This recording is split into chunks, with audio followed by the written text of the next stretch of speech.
Hola, buenas tardes. Buenas tardes, doctor. Buenas. Vamos, vamos a empezar a ver hoy lupus eritematoso generalizado. De lo anterior, ¿tienen alguna duda, alguna pregunta?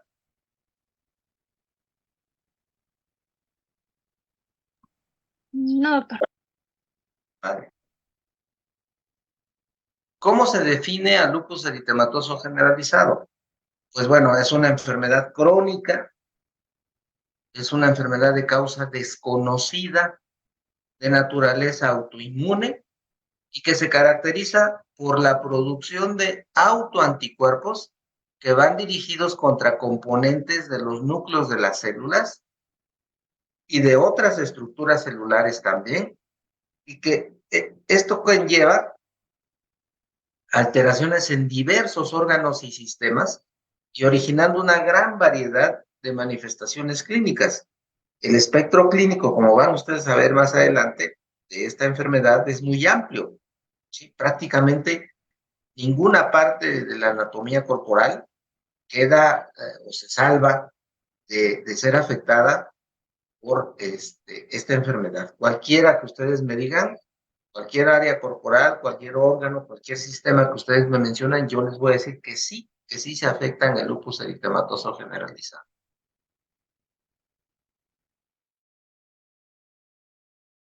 Recuerden ustedes que las enfermedades autoinmunes pueden ser órgano específicas, es decir, que una enfermedad autoinmune ataque nada más a un órgano, o puede ser una enfermedad sistémica, una enfermedad autoinmune, el lupus eritematoso sistémico.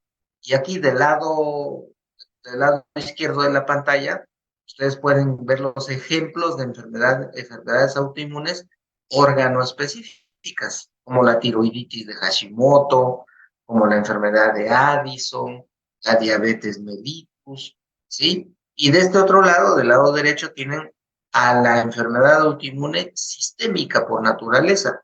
Y ustedes pueden ver cómo de este lado derecho están los ejemplos de todos los órganos o algunos de los órganos que se ven afectados por el lupus. ¿Sí? Sistema nervioso, la piel, las pleuras, el pericardio, el glomérulo, los vasos sanguíneos, las articulaciones y cualquier otra parte del cuerpo se va a ver afectada por esta enfermedad. En cuanto a su epidemiología, no es una enfermedad frecuente, su prevalencia es baja, sin embargo, su diagnóstico representa un reto, porque si no hacen un diagnóstico correcto puede pasar mucho tiempo y la enfermedad la enferma tener una evolución progresiva de la enfermedad. ¿Ok? Vean ustedes cómo la prevalencia anda entre el 0.04 y el 0.1%. Nada que ver, por ejemplo, con la artritis reumatoide, que decíamos que en México es más o menos aproximadamente de 1.6%. ¿Ok? Su incidencia, pues se menciona que es de 2 a 8 casos nuevos por cada 100,000 habitantes al año. ¿Ok?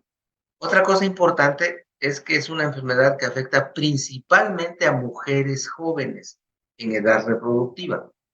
El pico de incidencia o de presentación de la enfermedad se da entre los 15 y los 40 años de edad. Hay casos antes de los 15 y por supuesto que hay casos por más allá de los 40 años. Es decir, que hay casos en niños y hay casos en ancianos. La relación entre la mujer y el hombre llega a ser de 9 a 1. ¿Qué quiere decir eso? Que por cada 10 casos que uno ve de lupus eritematoso generalizado, 9 corresponden a mujer y un solo caso corresponde al hombre. Comparado, por ejemplo, 3 a 1, que mencionamos que es más o menos el descrito en la artritis reumatoide. Hay diferencias raciales, es decir, grupos raciales tienen diferentes manifestaciones e inclusive ciertos grupos raciales tienen mayor gravedad de la enfermedad. Por ejemplo, las mujeres de raza negra tienen una mayor incidencia y una mayor prevalencia de la enfermedad y tiende a iniciar a más temprana edad comparada con otros grupos raciales. Aquí en estas mujeres de raza negra hay mayor frecuencia de manifestación, de una manifestación llamada lupus discoide, y se presenta la nefritis, o sea, la afección renal, a más temprana edad y tiende a ser de mayor gravedad. ¿Sí? En este tipo de pacientes, por esta situación que estamos mencionando, hay una mayor frecuencia de anticuerpos antinucleares, anti-SM y anti-RNP. Y entonces las mujeres de raza negra tienen un peor pronóstico que las mujeres de otros grupos raciales. Vean, por ejemplo, en las mujeres de raza blanca, no se menciona, por ejemplo, la nefritis, no se menciona, por ejemplo, la afección ¿cómo se llama?, de cerosas, pero sí, con mayor frecuencia hay fotosensibilidad, con mayor frecuencia hay síndrome C. Sí hay diferencias entre los grupos raciales principales como estos de raza blanca y de raza negra. En cuanto al género, el género masculino no se afecta tan frecuentemente. Decíamos que la relación es 9-1, pues por lo tanto, de entre un 10 a un 15% del total de los casos corresponde a hombres. Si bien es cierto que no es tan frecuente en el hombre, cuando afecta a un varón, tiende a ser el cuadro de mayor gravedad, con un peor pronóstico, y por lo tanto tienen una mayor morbimortalidad, disminuyendo con eso la esperanza de vida. Es decir, entonces, nos afectamos por lupus, pero cuando nos da duro, ¿sí? Y los varones tienen un peor pronóstico que las mujeres. En cuanto a su etiopatogenia, como hemos mencionado en otras enfermedades, pues es multifactorial. Es cierto, como en la gran mayoría o en prácticamente todas las enfermedades autoinmunes, hay una susceptibilidad genética. Y otra vez, mencionamos esto también con artritis reumatoide, esas personas que tienen diversos factores, que tienen susceptibilidad genética, únicamente están esperando un factor disparador o iniciador de la enfermedad. ¿Ok? En esta enfermedad en particular, los fenómenos de autoinmunidad juegan un papel preponderante. Los pacientes con lupus eritematoso sistémico están formando constantemente, todo el tiempo, autoanticuerpos dirigidos contra diferentes órganos o sistemas. Dentro de los factores genéticos, pues resalta el que la enfermedad, ¿cómo se llama?, tiene una concordancia muy alta cuando en un gemelo monocigoto tiene la enfermedad, llega a ser esta concordancia hasta del 50% del otro gemelo de padecer la misma enfermedad. ¿Por qué entonces se cree que hay un factor genético? Bueno, pues porque estos gemelos monocigotos comparten su código genético. Entonces, si uno padece la enfermedad, el otro gemelo puede llegar a tener una concordancia de hasta el 50% para padecer también la misma enfermedad, comparado con los gemelos disigotos, donde el código genético ya no es igual, no es el mismo. La concordancia baja hasta en un 5%. Otro aspecto a resaltar dentro de los factores genéticos es que en las personas que padecen lupus eritematoso generalizado hay un antecedente familiar de esta misma enfermedad o de otra enfermedad reumática autoinmune o de otra enfermedad autoinmune no reumática. Y el antecedente familiar llega a ser hasta del 15%. ¿Ok? Entonces hay una predisposición genética generalmente poligénica, muy relacionada, como mencionábamos hace unos minutos, al grupo étnico al que ¿cómo se llama? Se corresponda o uno pertenezca. ¿Ok? Recuerden ustedes que en el cromosoma 6 están los genes de susceptibilidad. Estos genes de susceptibilidad están dados por los antígenos de histocompatibilidad, ¿sí? Y los antígenos de histocompatibilidad que se han relacionado con ese factor de predisponer a una persona para padecer una enfermedad autoinmune son los genes de clase 2 y los genes de clase 3, particularmente los de clase 2, ¿sí? Son aquellos que ya hemos mencionado en otras enfermedades y que aquí retoman un papel muy importante. Los factores hormonales también deben de jugar un papel importante, porque lo que es un hecho real es que la enfermedad es más frecuente en las mujeres que en los hombres. ¿Qué diferencia hay? Pues bueno, la diferencia es hormonal. ¿Okay? En las mujeres hay niveles estrogénicos altos, en los grupos o en el grupo etario que más se afecta por esta enfermedad. ¿Sí? En cambio, los niveles androgénicos bajos, pues también pueden jugar un papel importante como un factor que no protege para padecer la enfermedad. ¿Ok? Dentro de los factores disparadores para el inicio de la enfermedad existen diversos, ¿sí? Los que más se mencionan, como muchas de las otras enfermedades autoinmunes, son los factores ambientales. Y en el caso del lupus se han mencionado esta lista que están viendo en esta diapositiva. Uno de los factores disparadores más frecuentemente involucrados son los rayos UV de la radiación solar. ¿Okay? Por eso es, como vamos a ver más adelante, que una de las recomendaciones que se les hace mucho a las mujeres con lupus es no exponerse a los rayos solares, porque aparte de que puede ser un factor disparador para una persona que apenas va a debutar como lúpica, también los rayos solares, aquellas personas que ya sufren de la enfermedad, puede ser un factor disparador para reactivar la enfermedad. En segundo lugar están los factores infecciosos o los agentes infecciosos. Después de ellos vienen diferentes factores que se mencionan como el estrés, los factores dietéticos, ciertos fármacos, tóxicos de exposición laboral u ocupacional, los tintes para el cabello. Son de algunos que se han mencionado, pero sin duda de los que más peso tienen como factor disparador son las radiaciones ultravioleta y los agentes infecciosos. Vean ustedes aquí cómo los factores infecciosos son diversos. De los que más se mencionan son los virus. ¿Okay? El virus del herpes zóster, el virus del herpes simple, el Epstein-Barr, el citomegalovirus, los retrovirus. Y esto se ha demostrado en pacientes que sufren de lupus como hay cero positividad a todos o a algunos de estas partículas virales cuando se hacen estudios para demostrar que hay partículas virales como factores disparadores de la enfermedad. Recuerden ustedes, creo que lo vimos cuando platicábamos de la clasificación de las enfermedades reumáticas, que hay un lupus inducido por fármacos. ¿Okay? Se le llama también síndrome parecido o similar al lupus. Los americanos o los de habla inglesa le llaman lupus-like.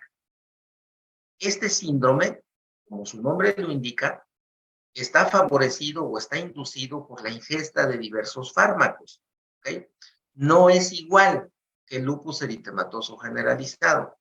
En este lupus inducido por fármacos o lupus similar o parecido a lupus generalizado, predominan los síntomas constitucionales, la artritis, la serositis.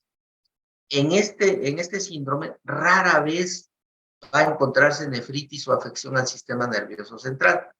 Uno de los aspectos serológicos más importantes de este síndrome similar al lupus o parecido al lupus o lupus inducido por fármacos es que cuando se determinan anticuerpos antinucleares, lo que predomina en estos pacientes son los anticuerpos antihistonas.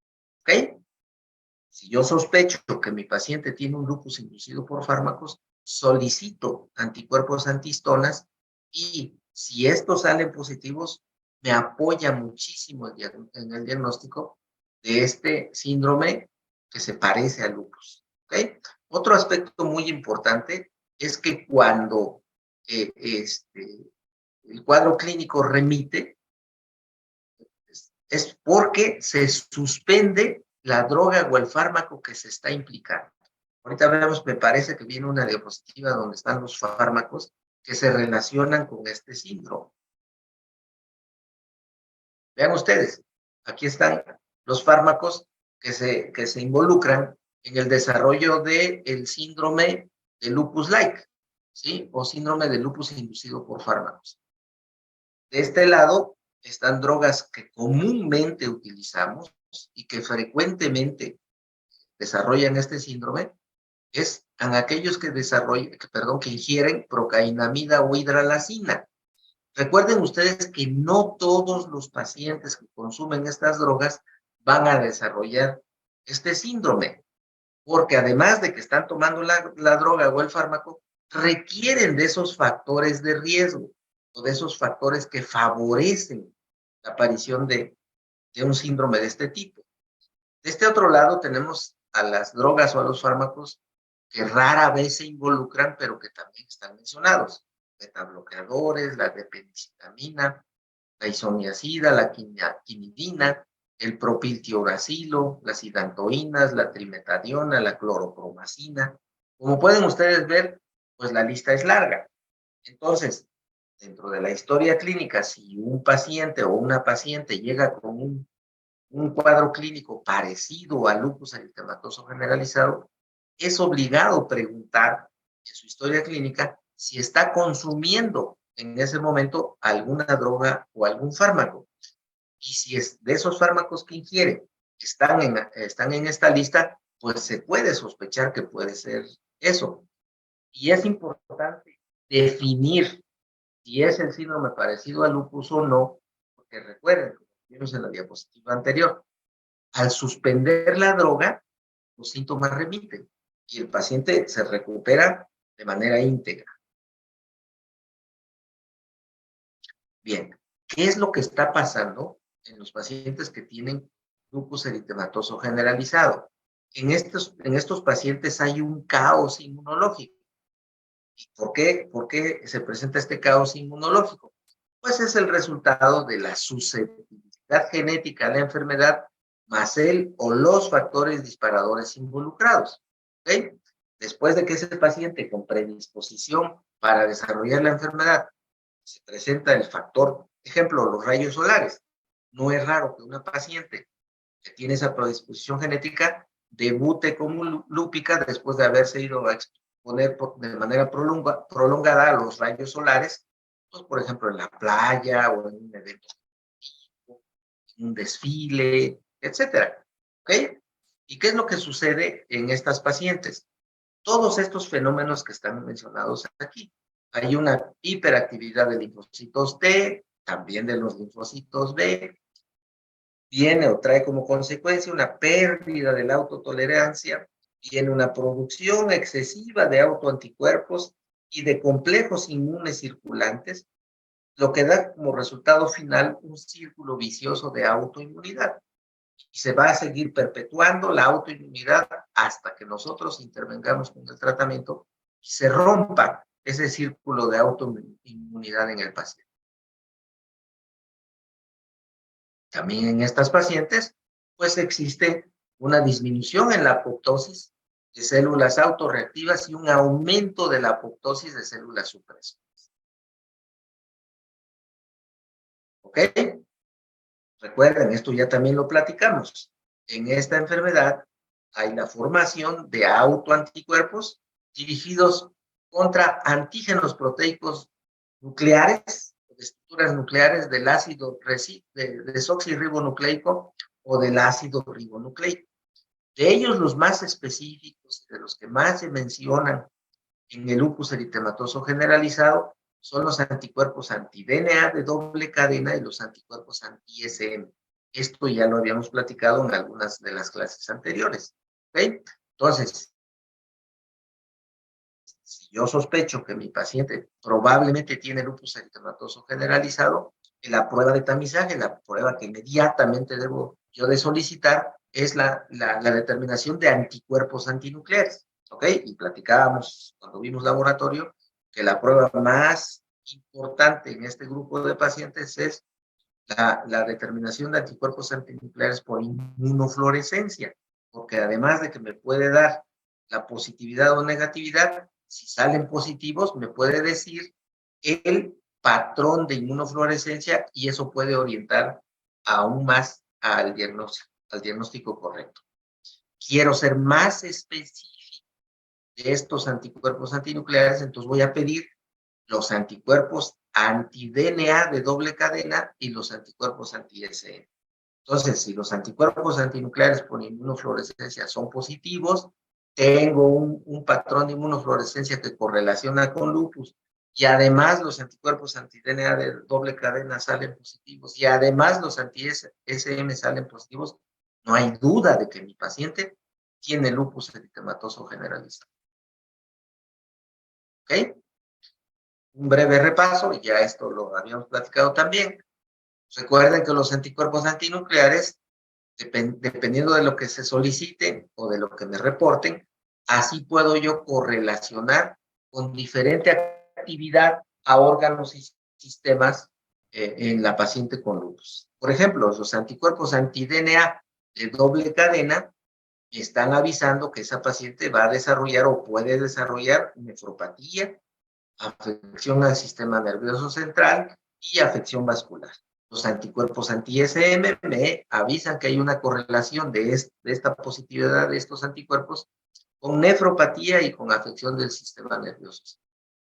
Si yo solicito anti-RO y anti-LA, pues estos me correlacionan con fotosensibilidad, con alteraciones cutáneas, con síndrome seco, con bloqueo cardíaco en el lupus neonatal. Y finalmente los anticuerpos anti-RNP, que también los puedo solicitar acá, eso me relaciona o correlaciona con artropatía, con miopatía y con fenómeno de Raynaud. ¿Ok? Entonces yo puedo ir pidiendo diferentes autoanticuerpos, pero los más específicos son los anticuerpos anti-DNA de doble cadena y los anticuerpos anti-S. ¿Preguntas hasta acá?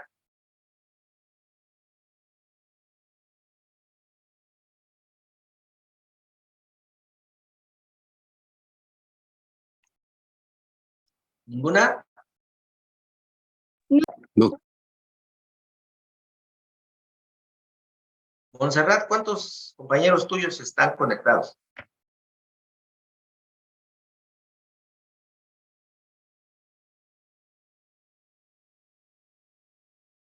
¿Sí tienes el dato o no? Somos 15, doctor. Eso quiere decir que del grupo de Diego hay 20, que están conectados 35. Bueno, no sé si ese número que aparece ahí me involucre a mí también, yo creo que sí. Entonces, de los de Diego son 19.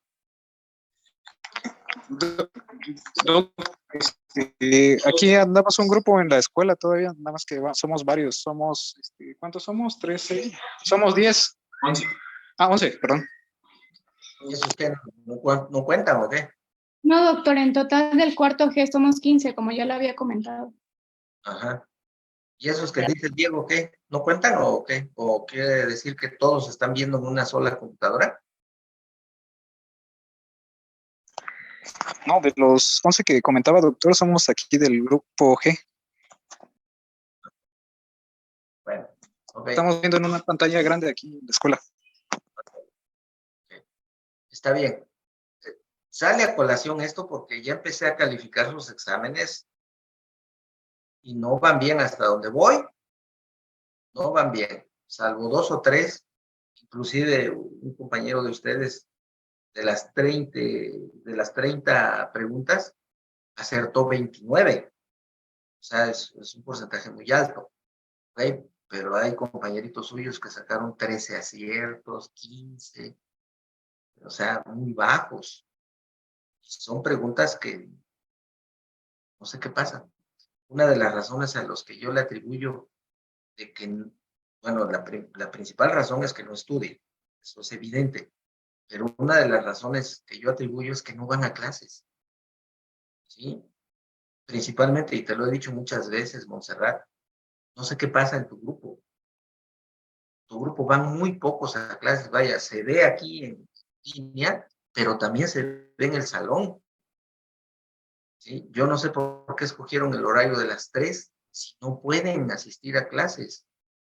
Ahorita no puedo diferenciar qué grupo va mejor en la evaluación del examen y qué grupo no tanto, pero nada más así, evaluando la asistencia, me parece que el grupo Montserrat está quedando a deber, van muy poquitos a clases, recuérdales que tienen que ir, ¿ok? Mañana ya nos vemos allá a ver cuántos van, pero acuérdate, te lo estoy diciendo, y creo que algunos de tu grupo Montserrat tienen clases de 2 a 3 porque van llegando así a cuentagotas, poco a poquito van llegando, ¿sí?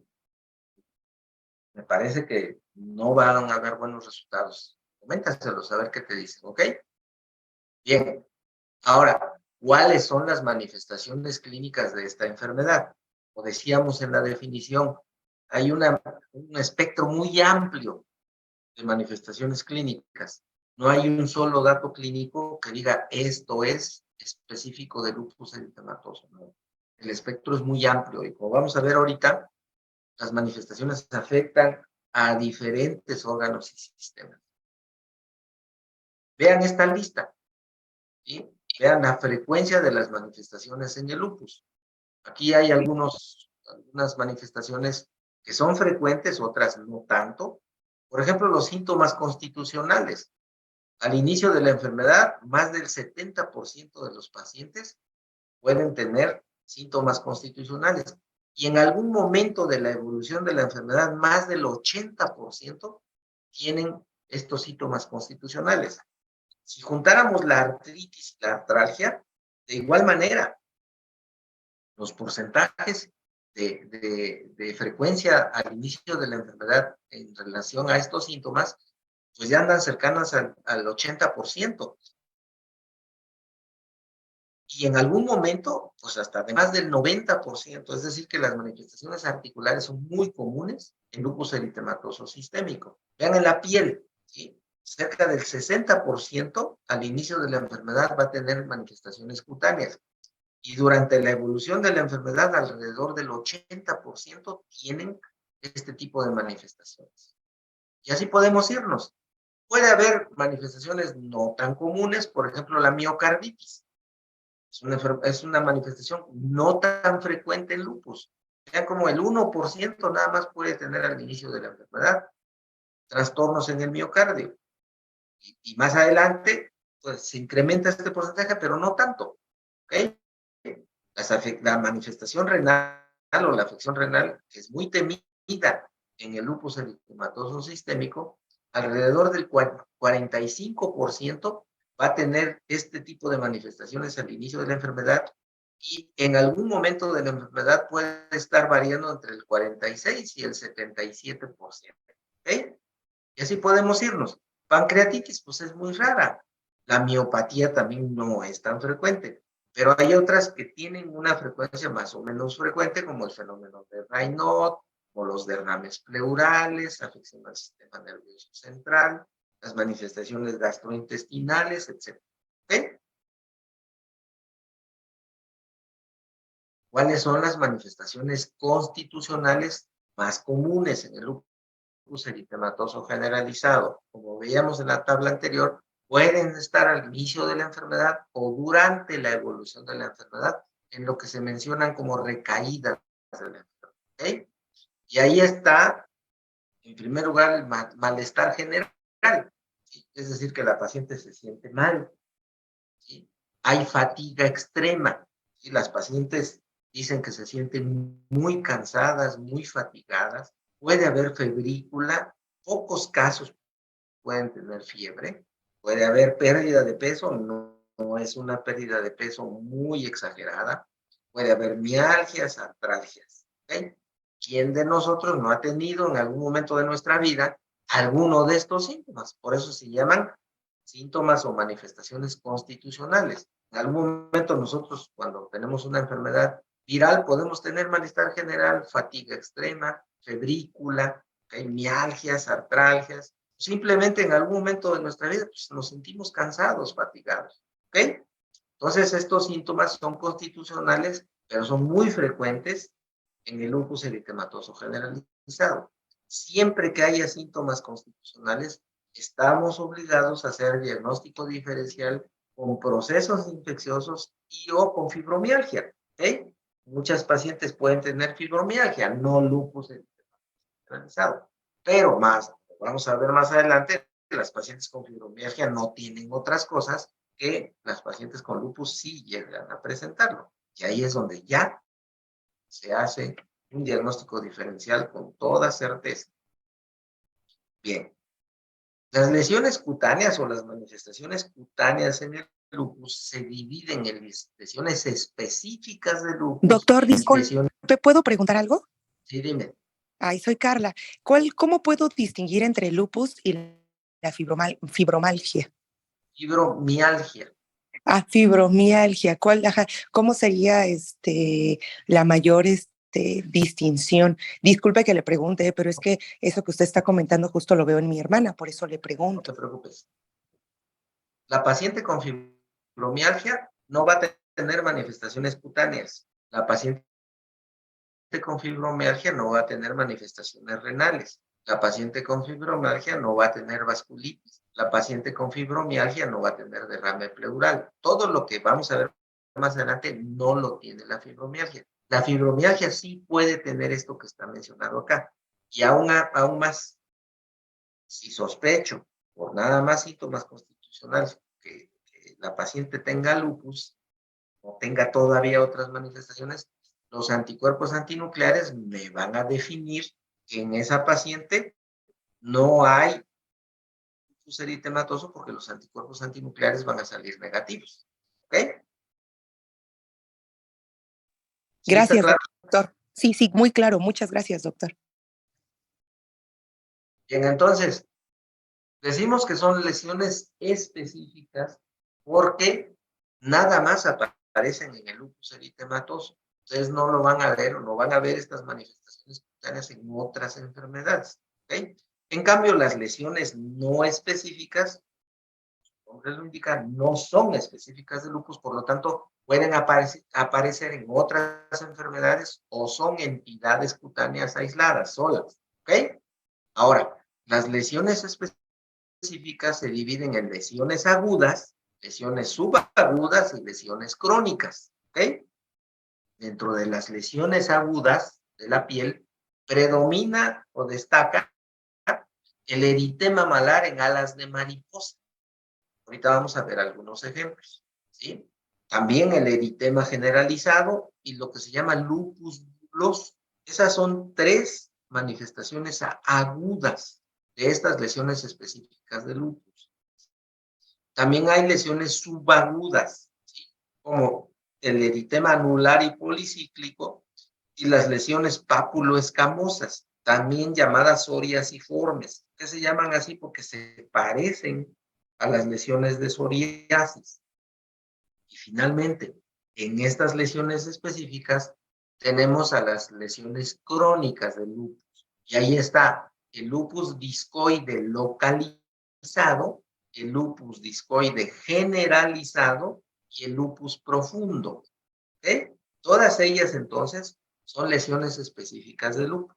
Hay lesiones agudas, hay lesiones subagudas y hay lesiones crónicas. Ahora vamos a ver imágenes.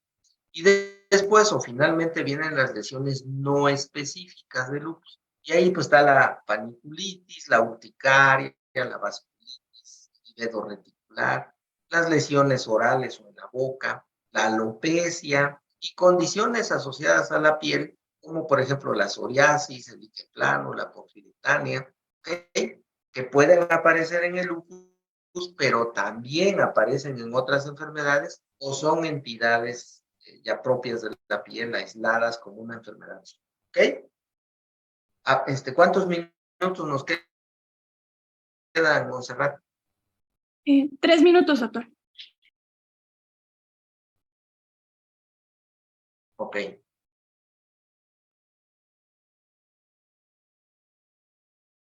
Vean ustedes, este es el clásico eritema malar en alas de mariposa. Cuando seguramente ustedes oyen hablar o han escuchado hablar de lupus eritematoso generalizado, inmediatamente viene a nuestra mente una imagen como esta. ¿sí? Es lo que hemos aprendido en la escuela de medicina, inclusive en la televisión, en la prensa, en muchos lados. ¿Ok? Es lo primero que aparece en nuestra mente cuando hablamos de lupus eritematoso generalizado. El famoso eritema en alas de mariposa. Y vean ustedes cómo es muy clarito en esta mujer. Se nota más, por supuesto, en las mujeres de piel blanca o tez clara. ¿Ok? Y ustedes pueden ver cómo las regiones malares son, está el eritema, la coloración roja de la piel, que representan las alitas de la mariposa, y el dorso de la nariz sería el cuerpecito de la mariposa. ¿Ok? Algo muy importante es que el eritema malar en alas de mariposa nada más afecta esta parte de las áreas malares, el dorso de la nariz, los surcos de aquí de la nariz, pero respeta otras áreas, porque puede haber otros eritemas que también afectan la cara de las pacientes con lupus, pero que afectan la frente, afectan la región peribucal, afectan el cuello, etcétera. Más adelante vamos a ver también ese tipo de lesiones eritematosas. Este es otro ejemplo, ¿sí? Vean ustedes, aquí están las alitas de la mariposa y el cuerpecito de la mariposa. ¿Ok? ¿Preguntas hasta acá? Doc, una pregunta, ¿el tratamiento ahí podría usarse metrotexate? Había comentado, ¿verdad? No, más adelante, o al finalizar este tema, vamos a hablar de tratamiento. Y ahí hablaremos cómo se tratan las lesiones cutáneas, las manifestaciones articulares, los derrames pleurales, todo vamos a tocar. Ok. Vale. Ahí la dejamos. Doctor, ¿cree que mañana pueden hacer la clase de los dos grupos a las 2? No creo. O sea, presencial a las 2, Ajá, doctor, sí. sí, por mí no hay ningún problema. Búsquense nada más un aula lo suficientemente grande. ¿Ok? Está bien, yo le aviso de la Sí, doctor.